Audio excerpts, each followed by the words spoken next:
David Icke's our guest for the next 20 minutes or so. And then we've got David for a full hour next Monday. We'll tell you about the events here in the United States, in Arizona, New Mexico, other places. He's going all over the world, big awakening happening. But for stations just joined us, recap, David, the controlled implosion of the dollar that you've been writing about for over a decade. The globalists have bragged that to make way for world government, and I hear him brag about this on NPR, that we can't have a high standard of living, that hurts the environment to have more than one child, our carbon footprint, babies are bad. And at the UN Climate Summit in 92, Maurice Strong said we must destroy industrial society.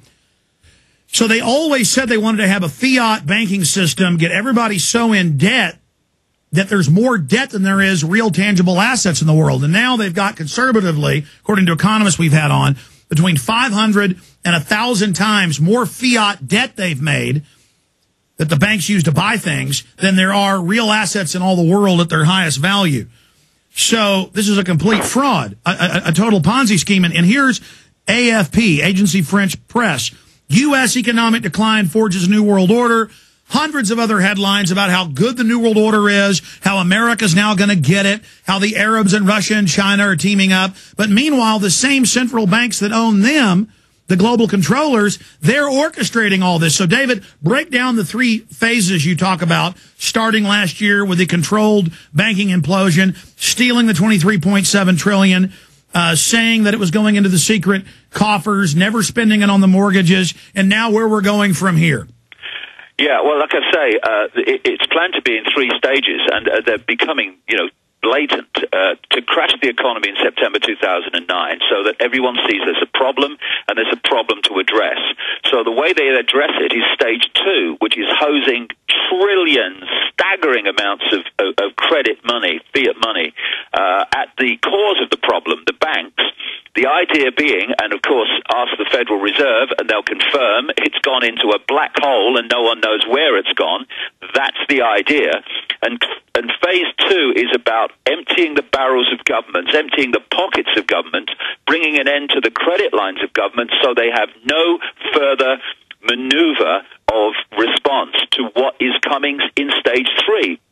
And that is to crash the economy on a scale that, makes September 2008 look like a tea party. And the figures you're talking about, Alex, in terms of the fresh air money in relation to real resources, that's the enormous, staggering bubble that they're going to use to cause stage three and crash stage three.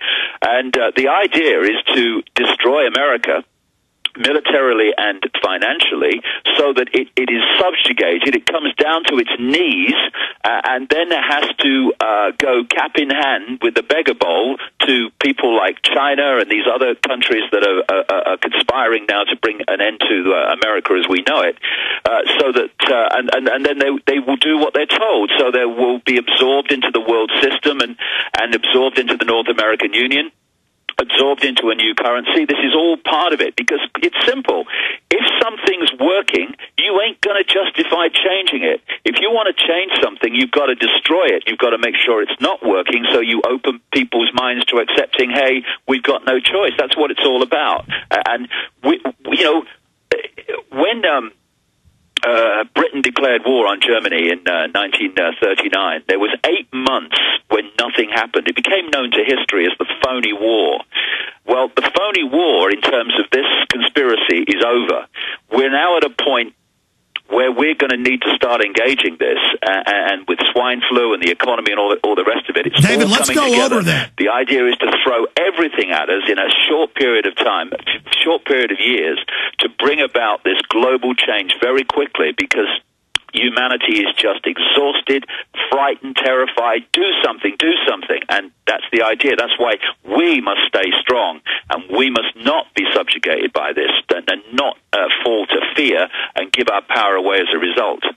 Well, David, I want you to walk through that step by step, and I totally agree with you in the time we have left with you today, but I want to go back and just point out, you eloquently laid out what's happening, but this is not your opinion. This is all in IMF, World Bank documents. It's openly stated.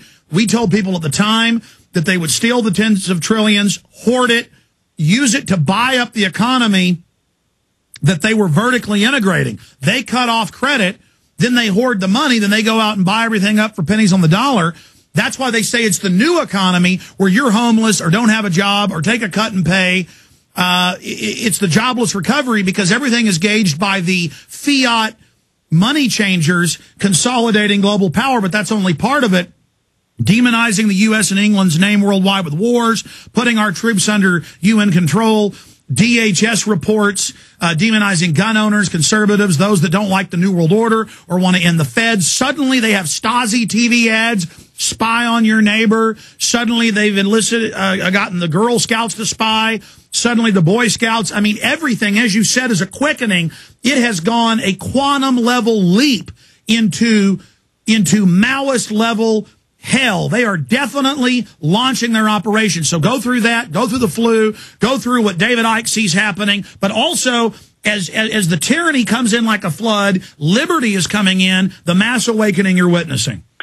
See, the thing is that it's a simple equation. The more you centralize power, the more power you have to centralize even quicker. And that's why the process of centralization has got faster and faster and faster through the 20th century, eventually reached the point where it was so blatant it was given a name, globalization. And that's gone on and on and on. And as more and more power has been centralized, it's had the power to centralize quicker. So the whole thing is getting faster and faster. And the other thing, I mean, we've only got half an hour today, Alex, but, you know, it's something that I've been writing about and I'm getting much, much deeper and more understanding about as the days pass now. You know, when people look at the speed and all those things you absolutely rightly detail there, you look at the speed in which all this is coming in all these different areas of our lives, in all the different fine detail of our lives, and it's coming in a coordinated way to a coordinated timescale.